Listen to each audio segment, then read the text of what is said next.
Hello, പുതിയൊരു വീഡിയോയിലേക്ക് എല്ലാവർക്കും സ്വാഗതം.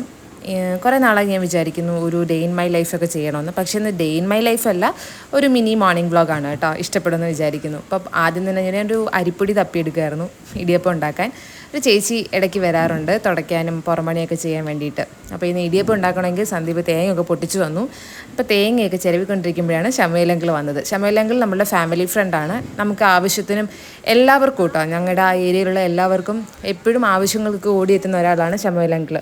അപ്പം എനിക്ക് ഭയങ്കര സന്തോഷമാണ്, കാരണം ഷമേലങ്കിളോട് സംസാരിച്ച് കഴിഞ്ഞാൽ നമുക്ക് എപ്പോഴും ചിരിക്കാം.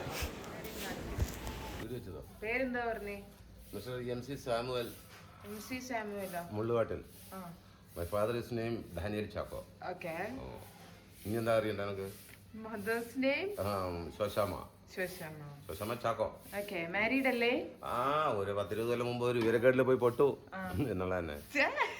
അത് കഴിഞ്ഞപ്പോഴാണ് പ്രശാന്തേട്ടൻ എഴുന്നേറ്റ് വന്നത്. അപ്പോൾ ഒരു ചായയൊക്കെ കൊടുത്ത് പ്രശാന്തേട്ടൻ അവിടെ സെറ്റായിട്ടുണ്ട്. അപ്പോൾ ഇന്ന് ഫ്രൈഡ് റൈസ് ഉണ്ടാക്കാൻ വിചാരിച്ചതാണ്. അപ്പം പ്രശാന്തേട്ടൻ എനിക്ക് അരി എത്ര ഇടണം, എത്ര വെള്ളം ഒഴിക്കണം എന്നൊക്കെ ഇങ്ങനെ ഇൻസ്ട്രക്ഷൻസ് തരികയാണ് കേട്ടോ.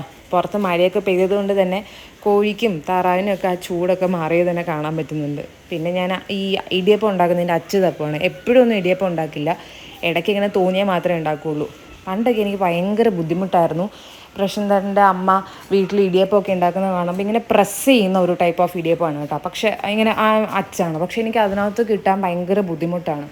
പിന്നെയാണ് തൃശ്ശൂരുള്ള സമയത്ത് എനിക്ക് ഒരു ചേച്ചി വീട്ടിൽ വരുമായിരുന്നു ജോലിക്ക്. ചേച്ചി എനിക്ക് കാണിച്ചു തന്നതാണ് എങ്ങനെ ഇടിയപ്പം ഉണ്ടാക്കുന്നത്. പിന്നെ എനിക്ക് ഭയങ്കര സിമ്പിളാട്ടോ. അപ്പോൾ അജിത് ചേച്ചിയോട് താങ്ക് യു. പിന്നെ ഒരു വാഴയിലയൊക്കെ അപ്പുറത്ത് പറിക്കാൻ പോയതാണ്. കുഞ്ഞ് ഇഡലി പാത്രത്തിനകത്ത് ഇടിയപ്പം ഉണ്ടാക്കുന്നതിനേക്കാൾ എളുപ്പമാണ് ഈ വാഴയിലക്കകത്ത് ഇങ്ങനെ ഉണ്ടാക്കി വെക്കുന്നത് കേട്ടോ. ഇടിയപ്പം ഉണ്ടാക്കുന്നത് തുണിയിലാണെങ്കിൽ ഇടിയപ്പം ഉണ്ടാക്കും. ഞാൻ ഒരു പ്രാവശ്യം അങ്ങനെ ഉണ്ടാക്കിയിട്ടുണ്ട്. ഇന്ന് ഞാൻ വാഴയിലയിലാണ് കേട്ടോ ഉണ്ടാക്കുന്നത്. 2 കോഴികളെ തുറന്ന് വിട്ടിട്ടില്ല, അപ്പോൾ അത് കൂട്ടി കിടപ്പുണ്ട്. അപ്പോൾ അതിൻ്റെ സൗണ്ടാണ് നിങ്ങൾ ഇടയ്ക്ക് ബാക്ക്ഗ്രൗണ്ടിൽ നിന്നൊക്കെ കേൾക്കുന്നുണ്ടാവും കേട്ടോ. ഈ ഇടിയപ്പം ഉണ്ടാക്കുന്നത് പോലെ തന്നെ ബുദ്ധിമുട്ടുള്ള കുറേ ഡിഷസ് എനിക്ക് വേറെ ഉണ്ടായിരുന്നു. എനിക്ക് ഒന്നും അറിയാത്തൊരു സമയത്താണ് ഞാൻ കല്യാണം കഴിക്കുന്നത്. അതുകൊണ്ട് തന്നെ ഞാൻ ഒരുപാട് പാടുപെട്ടു. കുറേയൊക്കെ കളിയാക്കുമായിരുന്നു കേട്ടോ ചിലരൊക്കെ. ചായ വെക്കാൻ പോലും അറിയില്ലേ, അതുപോലും അറിയില്ലേ. ശരിക്കും ലിറ്ററലി പറയുവാണെന്നുണ്ടെങ്കിൽ അവർ കളിയാക്കുന്നതിലും കാര്യമുണ്ട്. എനിക്ക് അറിയില്ലായിരുന്നു, കാരണം ഞാൻ കുഞ്ഞിലെ മുതൽ ബോർഡിങ്ങിലും ഹോസ്റ്റലിലും ഒക്കെ നിന്നതാണ്. പിന്നെ വീട്ടിലാണെന്നുണ്ടെങ്കിൽ ആരെങ്കിലും ഒക്കെ ഉണ്ടാക്കി തരാനുള്ളത് കൊണ്ട് അന്ന് ഞാൻ ശ്രമിച്ചിട്ടുണ്ടെങ്കിൽ തന്നെ ചിലതൊക്കെ പാളിപ്പോയിട്ടുണ്ട് കേട്ടോ. അങ്ങനെ ഞാൻ കുറച്ച് ബുദ്ധിമുട്ടിയിട്ടൊക്കെ ഉണ്ട്. പക്ഷേ ഇപ്പോൾ എനിക്ക് കുക്കിംഗ് എന്ന് പറഞ്ഞാൽ ഭയങ്കര ഇഷ്ടമുള്ളൊരു സംഭവമാണ്. കാരണം ഞാൻ എന്ത് ചെയ്താലും അത് അപ്രിഷ്യേറ്റ് ചെയ്തിരുന്ന ഒരു ഹസ്ബൻഡാണ് എനിക്കുള്ളത്. അതുകൊണ്ട് തന്നെ എനിക്ക് ഭക്ഷണം ഉണ്ടാക്കാനും എളുപ്പം തോന്നാറേ ഉള്ളൂ, അങ്ങനെ മടി പിടിക്കാറില്ല കേട്ടോ. അപ്പോൾ ഞാൻ കുറച്ച് തേങ്ങയൊക്കെ ഇട്ട് നമ്മുടെ ഇടിയപ്പം ചുറ്റിയെടുക്കുകയാണ്. നമ്മൾ ചില കാര്യങ്ങൾ പഠിക്കാൻ കുറച്ച് വൈകുമെന്ന് പറയുന്നത് ശരിയാണെന്ന് തന്നെ എനിക്ക് തോന്നിയിട്ടുള്ളത്. നിങ്ങളുടെ കാഴ്ചപ്പാട് എന്താണെന്ന് എനിക്കറിയത്തില്ല. പക്ഷേ അനുഭവങ്ങളിലൂടെ ഓരോ കാര്യങ്ങൾ പഠിക്കുമ്പോൾ നമുക്ക് കുറച്ചും കൂടെ അത് നമ്മൾ എക്സ്പീരിയൻസ് ചെയ്യുന്നത് കൊണ്ടും നമ്മൾ അനുഭവിച്ചറിയുന്നത് കൊണ്ടും അതിൻ്റെ ആഴം കൂടുകയുള്ളൂ എന്നാണ് എൻ്റെ അഭിപ്രായം. അങ്ങനെ ഒരുപാട് കാര്യങ്ങൾ ഞാൻ എൻ്റെ ജീവിതത്തിൽ അനുഭവങ്ങൾ വഴി പഠിച്ചറിഞ്ഞിട്ടുണ്ട്. അപ്പോൾ ഈ കുക്കിങ്ങും ആ അനുഭവം കൊണ്ട് ഞാൻ പഠിച്ചതാട്ടോ.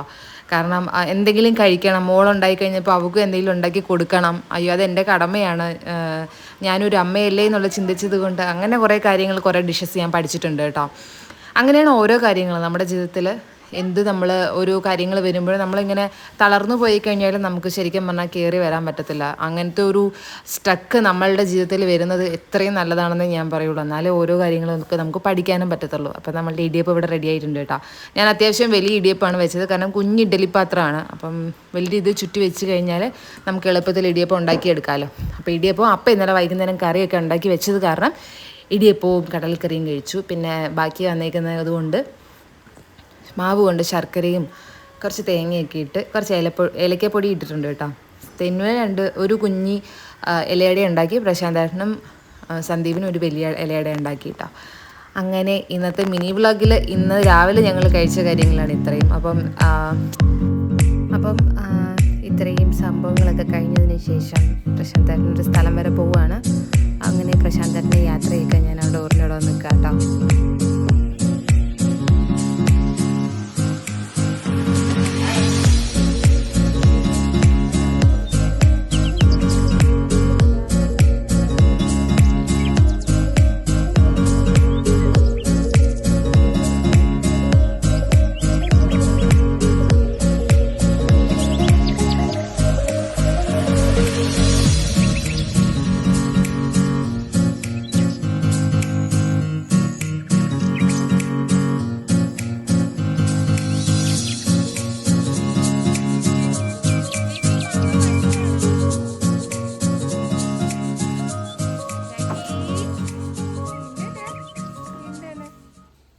എന്താണ് ഇത് നക്കുന്ന എന്തിനാ എന്നാ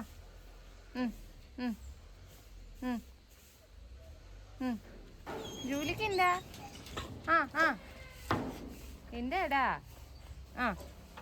എൻ്റെ പഴയ വീഡിയോ അല്ലെങ്കിൽ കുറച്ച് മുന്നേ ആയിട്ട് വയ്ക്കുന്ന വീഡിയോയിലൊക്കെ കണ്ടു പരിചയമുണ്ടാവും. ഇതാണ് ജാക്കിയും ജൂലിയും കേട്ടോ. ഇവരെ കുഞ്ഞിതായിരുന്ന സമയത്ത് തന്നെ ഞാൻ കണ്ടിട്ടുള്ളതാണ്. എനിക്ക് ഭയങ്കര ഇഷ്ടമാണ് ഇവരോട് കളിക്കുന്നത്. പക്ഷെ ഇപ്പോൾ തെന്നൊക്കെ എൻ്റെ പിന്നെ സമയം കിട്ടാറില്ല. അത് കഴിഞ്ഞപ്പോഴത്തേക്കും നമ്മുടെ ചേച്ചി എഴുന്നേറ്റിട്ടുണ്ട് കേട്ടോ. ഇന്നലെ സിനിമയ്ക്ക് പോയതിൻ്റെ കുറച്ച് ചടപ്പിലൊക്കെയാണ്. ഇന്നലെ ഞങ്ങൾ രാത്രി ഫിലിമിനൊക്കെ പോയിട്ടുണ്ടായിരുന്നു. അപ്പം വന്നപ്പോൾ തന്നെ അവൾ ഉറങ്ങിയിട്ടാണ് വന്നത്. പിന്നെ ഞാൻ ഡ്രസ്സൊന്നും ഊരാൻ നിന്നില്ല. ഒരു ചെറിയ ജലദോഷപ്പനിയൊക്കെ ഉണ്ടായിരുന്നു. അതുകൊണ്ട് പിന്നെ ഭയങ്കര ക്ഷീണമൊക്കെ ആയിരുന്നു. രാത്രി ഭയങ്കര കരച്ചിലും അങ്ങനെയുള്ള കുറച്ച് ബുദ്ധിമുട്ടൊക്കെ ഉണ്ടായിരുന്നു. പക്ഷേ രാവിലെ കുറച്ച് നേരമൊക്കെ ഇന്ന് കളിച്ച് കഴിയുമ്പോൾ അതങ്ങ് മാറിക്കോളൂ കേട്ടോ. അങ്ങനെയാണ് നോർമലി പനി വരുമ്പം. അങ്ങനെ ഞങ്ങൾ രാവിലെ എഴുന്നേറ്റ് കഴിഞ്ഞാൽ ഞങ്ങൾ കുറച്ച് അങ്ങോട്ടും ഇങ്ങോട്ടും കളിക്കുന്നൊരു സമയമുണ്ട് കേട്ടോ. അതാണ് എന്നെ കൂടുതൽ റിലാക്സ് ചെയ്യുന്ന സമയം. എനിക്ക് ഭയങ്കര ഇഷ്ടമുള്ള സമയവുമാണത്.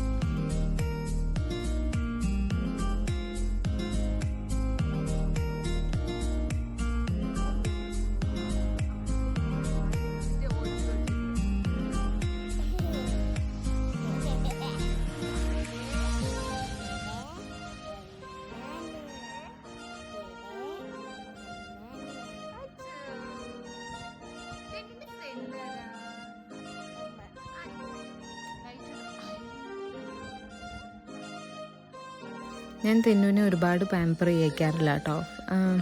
ആവശ്യത്തിന് മാത്രം എന്നാണ് എൻ്റെ ഒരു വിശ്വാസം.